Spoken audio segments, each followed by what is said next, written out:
All right, so hey there, Pirate Monkey crew, welcome back.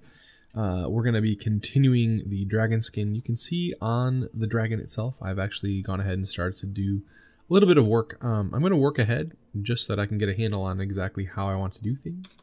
And then I'm going to do my best to show you. So I have a bit of the mix on the palette right there. And really what that is Payne's Gray mixed with Darylide Yellow, and now I'm mixing in a little bit more white. I just wanted to show you kind of on the palette what the color looks like. It's not an exact science. If you have pre-mixed colors as well, just make sure that they look kind of like that camo-y color. I don't know a better way to put it. What I'm going to do here is I'm going to put a little bit down and just kind of let it dry to test it.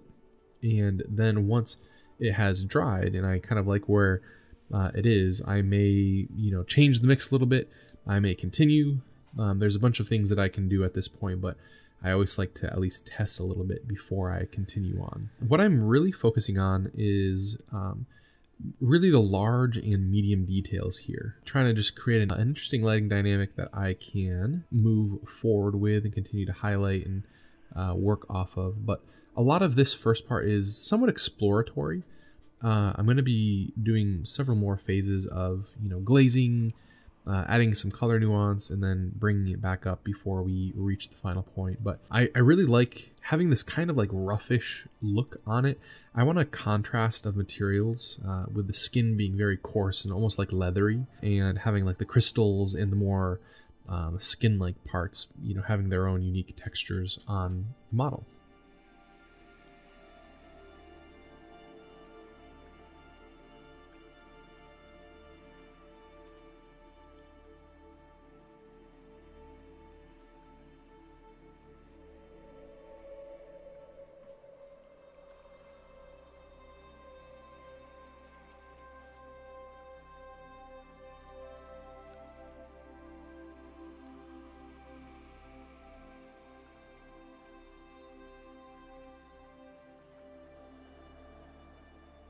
The danger here is 100% that you can get too deep into the detail.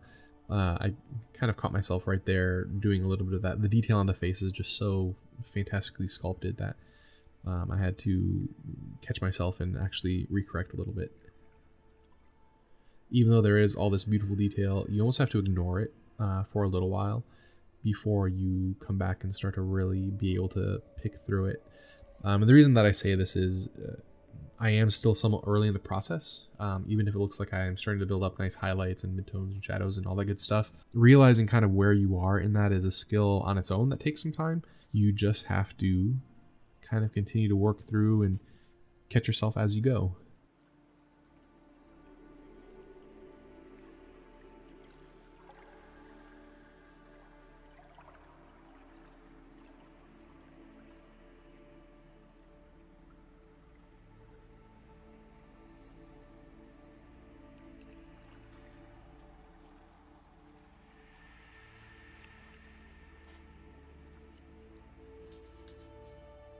So here again, you'll see that I almost always will test on my thumb just to make sure that the color is looking right compared to the other colors.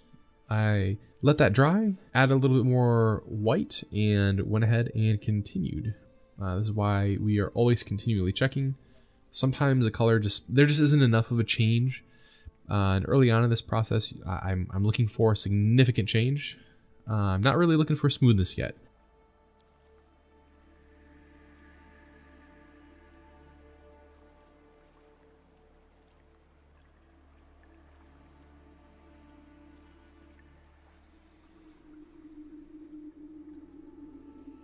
And again, just doing like a stepped layering process.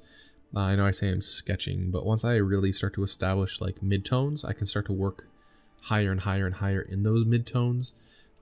Really more what I'm also referring to in terms of sketching is like, hey, if I need to change where a highlight is or a shadow is, I can really, really quickly do that on the fly. And I'm still early enough in this process that I'm not really going to be super worried about if that change happens, because I won't have lost too much work, right?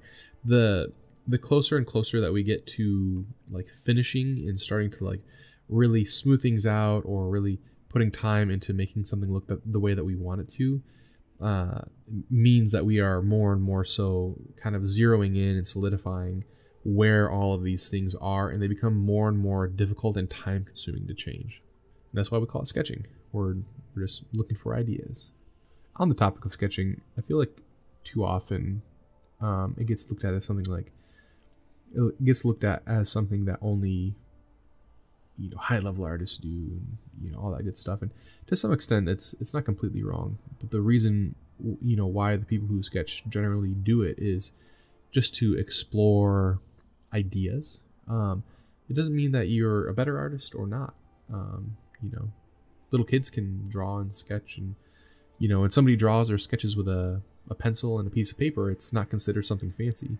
But when it's on a miniature, all of a sudden it is. And I just want to start to work towards like changing that stereotype, because I think that it should be the same for most of us. Like, we should just be able to play and experiment.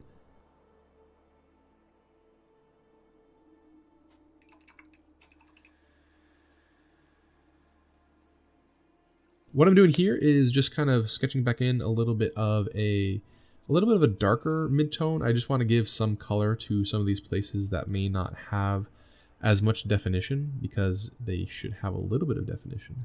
It's always fun as well painting these and kind of coming back and rewatching these myself, because I get to see like my own decision making. I tend to find myself looking over at the near finished piece and being like, oh, can I still see those marks? Like, just checking where I was in the video right now and then compared to where I'm at currently.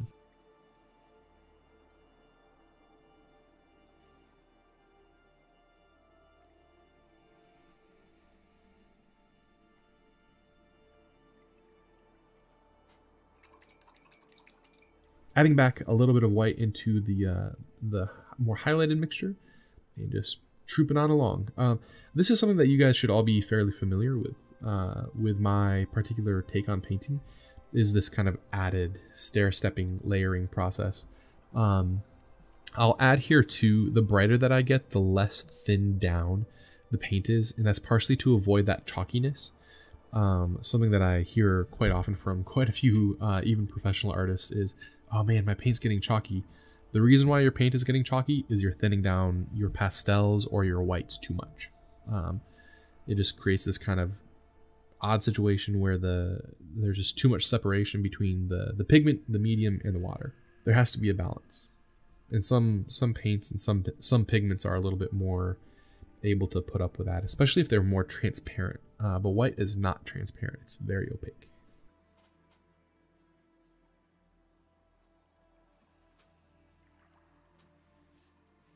Coming in, just kind of picking out some details. It's okay to kind of play with some of the details. You just don't want to like obsess too much over them.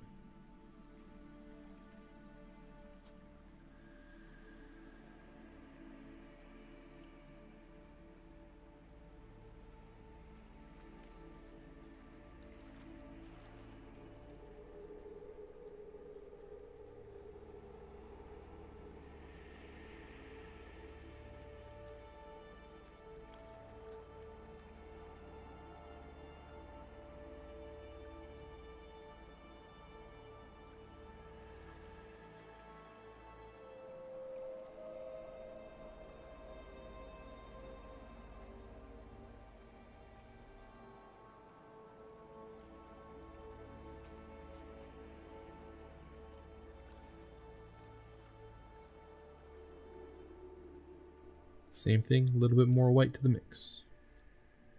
If you notice too, I'm not like super dedicated to one brush stroke versus another. I'm just kind of playing with it. Sometimes I'll do a bit more of like a stipply, layery motion. Sometimes I'll do a little bit more of a controlled layer. Sometimes I'll do like a stitching where I'm creating these little X's. Nothing's right. Nothing is really wrong. The goal is just to create volume.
what I'm starting to do now is I am trying to restrain myself and leave the lower portions just a touch darker. I won't be going back down to all the way down to the feet to continue highlighting the same way as like the shoulders, the upper arm, the neck, and the head. Nothing wrong ever with noticing things and kind of going back, but this is all the layers, or this is as bright as we are going to go for the time being. One of the next things that we will do here coming up is adding some of the skin tone color to a variety of places. So hope you guys enjoyed this video tutorial, just kind of on blocking and sketching in these skin tones on this fabulous dragon. Once again, as always, thank you all so much for the support. You guys help me keep food on the table and a roof over our head, so nothing better that I can thank you guys for than that. And I hope that you guys feel like I'm continuing to put out awesome content, and I'm, you know, trying to make all these projects something that I'm passionate about for you all. So with all that being said, hope you guys are having a fantastic holiday season, and this is Pirate Monkey Painting signing off.